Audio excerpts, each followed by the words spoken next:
prions sur le prophète et commençons au nom de Dieu. Notre film commence avec Sarah et son fils Josh. Elle sortait pour promener un peu son fils. Et elle se remémore et raconte à son fils l'histoire de Léo, le héros. Nous apprenons que Léo était américain et Sarah allemande. Un moment plus tard, elle se lève pour aller chercher de la crème pour Josh.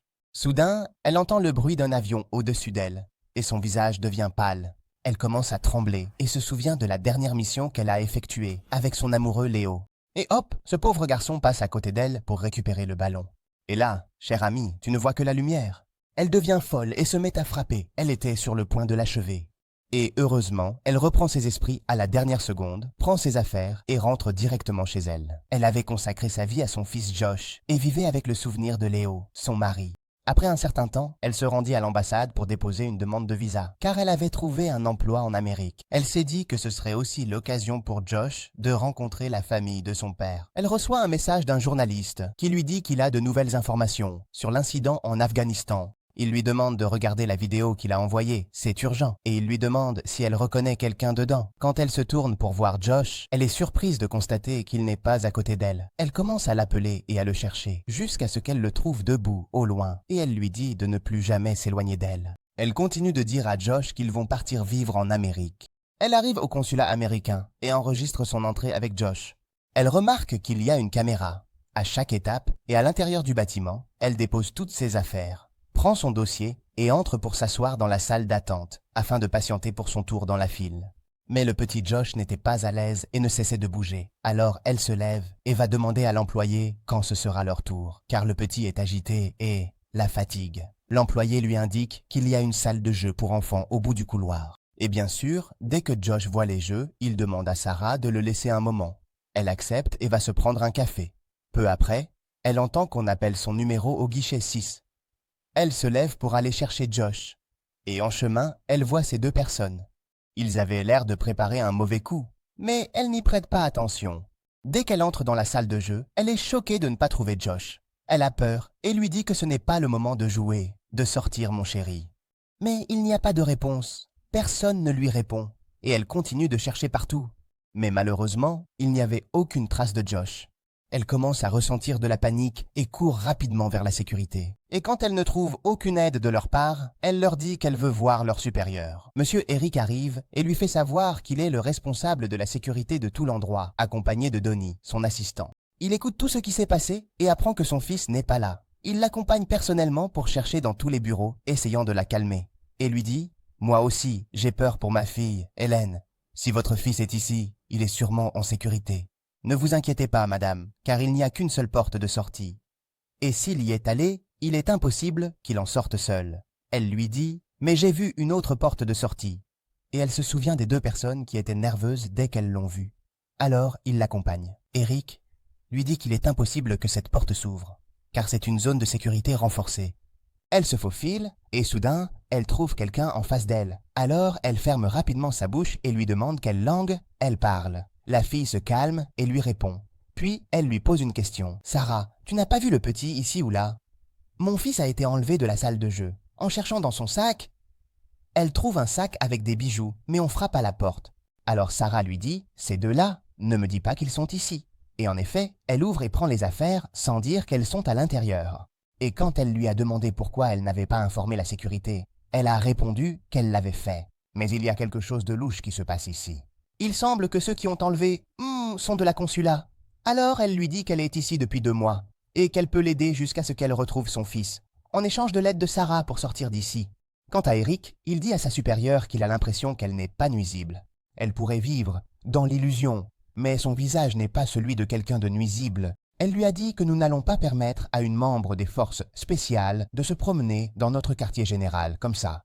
Il lui a répondu que si nous la dénonçons, elle sera arrêtée et emprisonnée, et elle perdra toute sa vie juste parce qu'elle est entrée dans le consulat et que son fils a disparu. Elle le regarde avec un air de « laisse tomber ce que tu dis » et lui dit d'aller immédiatement et de me la ramener, même si elle est sous terre. Il la cherchait partout et ne la trouvait pas. Pendant ce temps, Sarah fait la connaissance d'Irina et met de la musique à fond, lui disant que c'est pour que personne ne les entende. Quand Sarah lui a demandé son téléphone, elle lui a dit qu'il lui avait repris la carte SIM et que le réseau interne était très faible.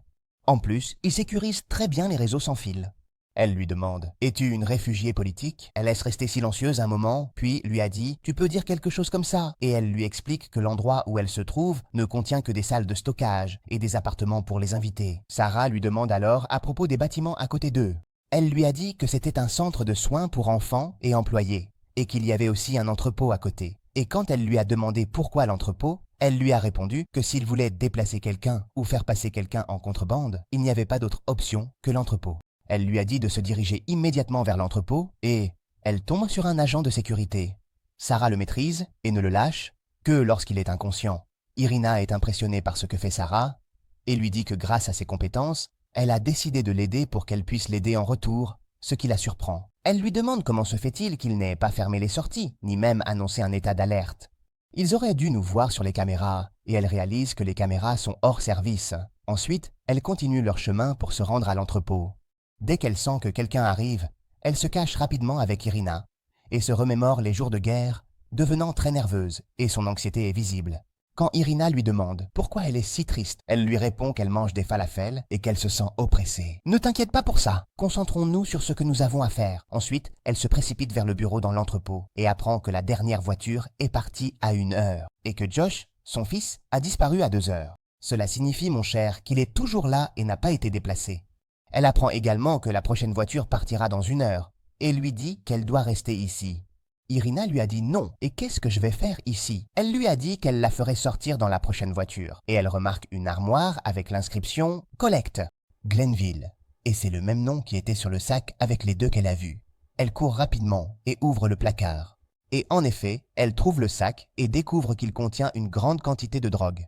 Sarah lui a dit que le plan avait changé et elle retourne dans la chambre d'Elena. Elle cache le sac et lui dit que Josh les a sûrement vus. C'est pourquoi ils étaient nerveux et ce sont eux qui l'ont pris. Irina lui a dit qu'elle ne voulait rien avoir à faire avec ça. « Dis-moi maintenant, comment vas-tu t'échapper ?» Elle lui dit qu'elle ne peut pas s'échapper maintenant et que si elle part, le chaos envahira l'endroit. Irina lui dit que peut-être que son fils n'était pas avec elle comme ils le disent. Elle sort le jouet et lui dit « C'est à Josh ou je l'ai trouvé dans la salle de jeu ?» Elle lui dit « On dirait que tu es complètement perdu. » Et quand elle a essayé de partir, elle l'a arrêté et lui a dit qu'elle avait vu la clé USB qu'elle cachait dans ses vêtements. Elle lui dit alors « Dis-moi qui tu es et ce que tu fais ici. » Mais quelqu'un frappe à la porte. Sarah se cache et 2 personnes entrent et attrapent Irina. Quand elle appelle Sarah à l'aide, Sarah est obligée de sortir et elle attrape l'un d'eux, le traînant littéralement sur le carrelage du sol. Mais l'autre la saisit et la frappe. Elle continue de résister et finit par le frapper. Et alors qu'elle essaie de s'enfuir, elle trouve Don face à elle, la menaçant avec une arme. Eric arrive par derrière et l'endort. Puis il ordonne à Don de vider la chambre d'Edina.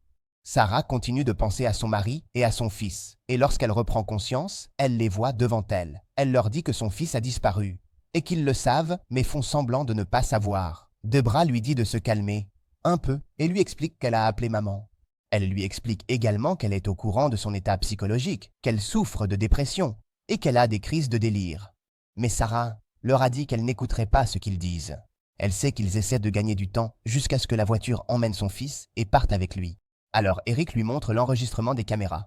Et ce qui est étrange, c'est qu'elle se retrouve vraiment seule, sans Josh. Debra lui explique que ce qui lui est arrivé est dû à sa maladie. Elle lui demande de bien se souvenir où elle a emmené le garçon. À la fin de la conversation, elle lui dit que les autorités allemandes viennent pour la prendre. Et la pauvre continue de crier et de pleurer, mais personne ne la comprend. Et franchement, mon cher, avec tout ce qu'on voit, on ne sait pas vraiment si elle avait vraiment son fils avec elle, si elle est malade, ou quelles sont exactement ses circonstances. L'important, c'est qu'après un moment, quelqu'un la libère et Irina apparaît en lui disant qu'elle doit se lever rapidement parce que l'histoire de son fils n'est pas réglée et qu'il faut le retrouver avant qu'il ne soit trop tard. Elle lui fait également savoir que l'affaire des hommes qui les ont attaqués est réglée et qu'ils ont nettoyé tout l'endroit et que, par chance, ils ne se sont pas aperçus du sac de drogue. Mais Sarah était dans un autre monde, au point qu'elle a pris Irina pour une hallucination. Alors Irina essaie de lui confirmer qu'elle est réelle, pas une illusion, et que ce n'est pas le moment pour des illusions maintenant. Elle prend les ciseaux pour se marquer et se prouver à elle-même. Mais Sarah l'arrête rapidement et lui dit de se lever, car elles ont beaucoup à faire. Elles sortent effectivement par la fenêtre, et Sarah continue de dire que Don est sûrement impliqué dans l'enlèvement de son fils, et dit à Irina qu'elles doivent trouver les gars à qui appartient le sac. Irina lui dit qu'une conférence va avoir lieu maintenant, et elle décide d'y entrer discrètement. Des gens sans que personne ne les voie. De l'autre côté, y vont pour la regarder et découvrent qu'elle s'est échappée. Et à ce moment-là, Irina met en ligne les spécifications du sac et dit que si son propriétaire en a besoin, il doit dire ce qu'il y a dedans. Et Sarah ne savait pas si elle devait se croire elle-même ou croire Eric, c'est-à-dire que Josh n'était même pas entré avec elle. Et Irina lui donne un bâton en disant que cela l'aidera à distinguer les illusions de la réalité. Alors elle lui raconte son histoire et lui fait savoir qu'elle veut partir d'ici pour voir sa mère. Elle lui parle aussi du travail qu'elle a reçu en Amérique et un peu plus. Le propriétaire de la valise leur répond et ils fixent le rendez-vous. Et le lieu, choisissent un restaurant à proximité et s'y rendent rapidement. Irina s'assoit à distance pour surveiller la situation. Et peu après, l'homme qu'elle a vraiment vu arrive et lui dit qu'il n'a rien à voir avec l'histoire de son fils. Et que seule la valise le concerne, et il lui fait savoir qu'il connaît l'endroit où se trouve Josh et qu'il a pu voir où ceux qui l'ont enlevé l'ont caché. Mais bien sûr, Sarah ne croit pas à ce qu'il dit, et elle peut comprendre qu'il ment. Elle lui dit qu'elle sait qu'il est dans le pétrin à cause de la valise, et elle lui propose de l'aider en échange de la valise. Il lui fait savoir qu'il peut désactiver les caméras sur place, et c'est la seule aide qu'il peut lui offrir. Il lui apportera aussi le plan de tout l'endroit, et lui dit de le suivre jusqu'aux toilettes, et elle voit Eric entrer dans le restaurant avec sa fille et se cache rapidement de lui. À ce moment-là, Dawn l'appelle et lui fait savoir que Sarah s'est échappée, et il se lève immédiatement. Mais malheureusement, elle oublie son professeur Arnoub, et Sarah va le prendre en disant qu'elle le rendra, après avoir trouvé son fils. Ensuite, elle entre dans les toilettes, et le triste est là. Il leur fait savoir qu'ils n'ont qu'une heure avant que les caméras ne soient réparées. Il lui donne également une carte de tout l'endroit et lui indique tous les lieux en lui disant qu'il soupçonne que son fils est dans les cellules de détention, car elles sont proches de la salle de jeu. Il lui parle aussi du bureau d'Eric Finn et elle se lève brusquement devant lui pour donner l'impression qu'il résistait, au cas où quelqu'un découvrirait qu'elle était avec lui. Elle s'en va, se demandant ce que ces gens ont à voir avec l'enlèvement de Josh, et les problèmes s'enchaînent. Eric apprend l'histoire des caméras. À ce moment-là, ils entrent dans le bureau d'Eric et Irina commence à fouiller dans son ordinateur. Et là, mon cher, c'est le choc. Elle découvre qu'Eric suivait Sarah et la surveillait. Sarah comprend que sa venue à cet endroit n'était pas du tout une coïncidence. De l'autre côté, Dawn et Eric regardent les caméras. Et Eric dit à Dawn qu'elle pourrait accéder via son appareil. Et il lui demande immédiatement d'aller le chercher. Sarah se souvient de la vidéo du journaliste, elle accède à son appareil et voit qu'Eric était présent sur les lieux. Cela signifie qu'il était en Afghanistan le jour de l'incident. Cela signifie donc qu'il est certainement lié à ce jour funeste. Elle appelle rapidement le journaliste et lui dit qu'il y a une image floue et lui demande de la clarifier, pour pouvoir identifier qui était avec Eric. Elle apprend de lui qu'Eric était un militaire et qu'ils se sont séparés de lui après la blessure qu'il a subie. En plus, il y avait beaucoup de soupçons autour de lui et des histoires de corruption.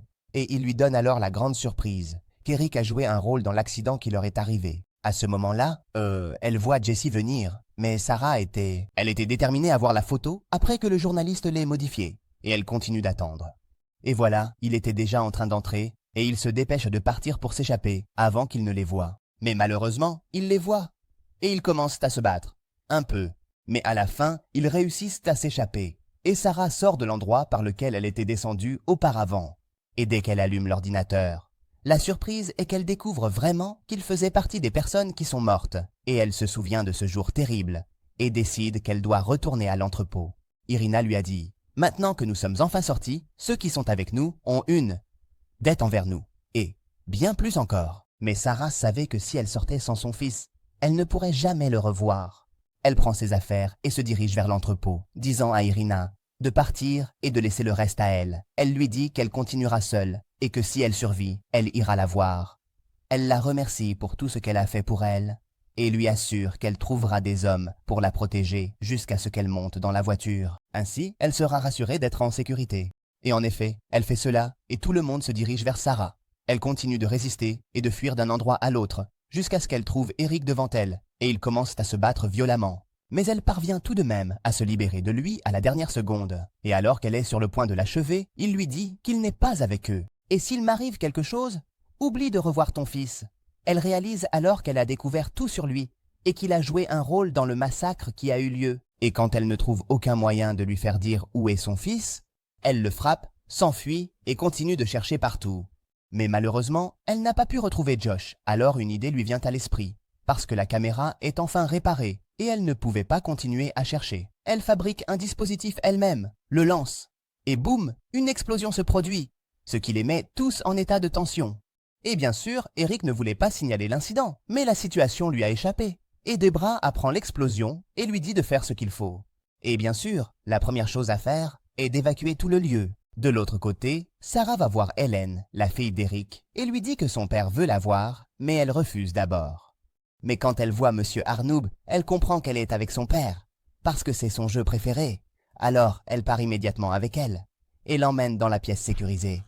C'est une pièce que personne ne peut pénétrer, et elle appelle le bureau d'Eric pour lui faire savoir que sa fille est avec elle. Et bien sûr, tout le monde se rassemble autour de la pièce, et Eric demande à voir sa fille, et il apprend qu'elle est vraiment avec elle. Et là, il est pris entre deux feux, sa fille ou son travail. Mais il continue de résister parce que Sarah a un argument fort. Elle lui fait savoir qu'elle a fermé toutes les entrées d'air, et que sa fille va s'étouffer, et sa responsabilité est sur lui. Et en effet, elle ferme toutes les entrées d'air. De l'autre côté, la mère d'Aline arrive. Et la pauvre était morte de peur, et Debra continue de lui dire de sortir et de faire sortir la fille. Et bien sûr, Debra ne sait rien sur Eric et lui dit « Tu ne connais pas le passé de cet homme méprisable qui travaille avec toi. Fais-le avouer tout ce qu'il a fait. Je vais faire sortir la fille. » Et elle parle à Eric en lui disant « Parle, Eric, et ne reste pas silencieux. Tu as choisi que ta fille meure plutôt que de dire ce que tu as fait, n'est-ce pas ?» Exactement. Mais Eric savait que Sarah était gentille et qu'il était impossible qu'elle tue sa fille. Et en effet, dès que la pauvre fille sent que la petite va s'étouffer, elle laisse l'air entrer à nouveau et leur dit qu'elle va sortir la fille. Mais en échange, Eric doit entrer pour qu'elle puisse lui parler. Et en effet, elle ouvre, sort la fille, et Eric entre. Elle lui dit « Qu'est-ce que je t'ai fait pour mériter tout ça ?» Et elle continue en lui disant « Tu sais combien de personnes sont mortes à cause de toi ?» Le malin comprend son jeu et réalise qu'elle l'enregistre, et qu'ils entendent tout de l'extérieur. Il se lève immédiatement pour arrêter l'enregistrement, et lui dit qu'il ne voulait pas s'approcher d'elle. Mais c'est le journaliste maudit qui a continué à le suivre, et il a vraiment sous-estimé son intelligence et sa capacité, bien qu'elle ait réussi à résister et à faire ce que personne d'autre n'a fait. Et il ne savait vraiment pas à propos de l'histoire de la drogue qu'elle a réussi à découvrir. Et il a agi ainsi avec elle pour se protéger. Parce que si ce qu'il a fait est découvert, il ira en prison. Il justifie ce qu'il a fait en disant qu'il voulait assurer l'avenir de sa fille. Et c'est lui qui lui a envoyé l'offre d'emploi pour qu'elle vienne et fasse une demande de voyage. Et à ce moment-là, il pourra prendre son fils. Et bien sûr, elle ne pourra pas vivre sans lui, et elle mourra. Ainsi, personne ne pourra le découvrir. Et il s'avère que le salaud est celui qui a jeté le jouet de Josh pour qu'elle comprenne que son fils a été enlevé, qu'elle fasse ses bêtises et qu'elle soit arrêtée. Et c'est lui qui a effacé Josh des enregistrements. Et il devait la mettre dans cet état, pour que l'armée allemande sache qu'elle est devenue faible et malade. Et bien sûr, à ce moment-là, ils l'abandonneront. Ainsi, personne ne croira du tout ce qu'elle dit. Ensuite, l'ingrat sort son arme, se tire dessus, puis lui tire aussi une balle, prétendant qu'il l'a éliminé en légitime défense. Et tout le monde pense qu'il est un héros. Mais la surprise, c'est que Sarah enregistrait tout grâce à Monsieur Arnoub et tout le monde entend ses paroles. Juste avant que Don ne s'échappe, ils réussissent à l'attraper. Deborah intervient rapidement et force Eric à révéler l'endroit où se trouve Josh. Elle appelle les secours pour sauver Sarah et Josh se trouve dans un endroit auquel personne n'aurait pensé. Dès que Sarah voit son fils, elle résiste et ils parviennent à la sauver. Environ 2 mois plus tard, Sarah vit avec son fils et sa mère. Et elle voyageait pour présenter Josh à sa famille. Soudain, elle entend le bruit d'un avion. Mais cette fois, elle n'a pas peur et elle est certaine qu'elle est enfin guérie et qu'elle peut vivre en paix. En dehors du fait que Sarah travaillait dans l'armée, mais n'importe quelle mère dans le monde, à sa place, ferait bien plus que cela. Parce que l'enfant est précieux, c'est la nature de la mère. Alors, un hommage à toutes les mères. Le film se termine. Comme ma chère, n'oublie pas de me donner ton avis dans un commentaire et je te retrouve pour le prochain film.